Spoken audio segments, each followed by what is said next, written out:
మిట్టల్ గారి స్పీచ్ అయిన తర్వాత ఆయన చంద్రబాబు నాయుడు గారిని ఎలా పొగిడారు?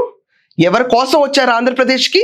బాబు గారి ఫేస్ వాల్యూ వల్ల చూసి ఆంధ్రప్రదేశ్కి వచ్చామని ఆయన చెప్తుంటే, మాట వరుసకు కూడా దాంట్లో జగన్మోహన్ రెడ్డితో మేము ఎంఓయూ ఎంటర్ అయిపోయాము, ఇవన్నీ పిచ్చివాగుళ్ళు ఎక్కడ రాలేదే, అసలు జగన్మోహన్ రెడ్డి ఎంఓయూ ఎంటర్ అయ్యాడా, మేము ఎంఓయూ ఎంటర్ అయ్యాడని జగన్మోహన్ రెడ్డి చెప్తున్నాడు.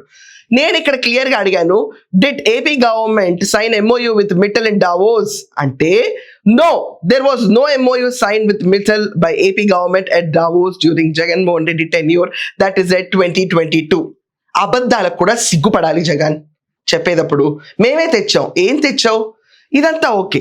పక్క రాష్ట్రంకి వెళ్ళిపోయారు, ఒరిస్సా వాళ్ళు ఎక్కువ ఇస్తున్నారు, ఆంధ్రప్రదేశ్కి రావట్లేదు అని చెప్పినప్పుడు మేము ఆ రోజు మిట్టల్ గ్రూప్ని తీసుకొచ్చామని ఎందుకు మాట్లాడలేదు? ఎందుకు నవ్వుతా చెప్పుకున్నావు?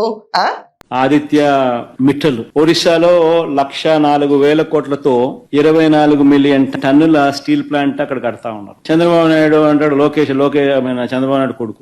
ఆంధ్ర రాష్ట్రంలో 1,61,000 కోట్లతో 17 మిలియన్ టన్నుల గ్రీన్ ఫీల్డ్ స్టీల్ ప్లాంట్ అనకాపల్లికి వచ్చేస్తా ఉంది అని చెప్తాడు. అసలు ఆయనైనా ఎన్ని కడతాడు? ఆయన లోకేష్ అనే వ్యక్తి స్టేట్మెంట్ ఇచ్చిన వెంటనే ఒరిస్సా మంత్రి వెంటనే ఆయన నుంచి రివర్స్ స్టేట్మెంట్, వాళ్ళు ఎక్కడా పోవడం లేదు, మా దగ్గరే ఉన్నారు, 1,04,000 కోట్లకు సంబంధించిన ప్లాంట్కి సంబంధించి వాళ్ళు ఆల్రెడీ పన్ను మొదలు పెట్టారు ఇప్పుడే అని చెప్పి. అంటే ఆడ 1,04,000 కోట్లు, ఈడ 1,61,000 కోట్లు, ఎవరు చెవులు పూలు పెడతాం?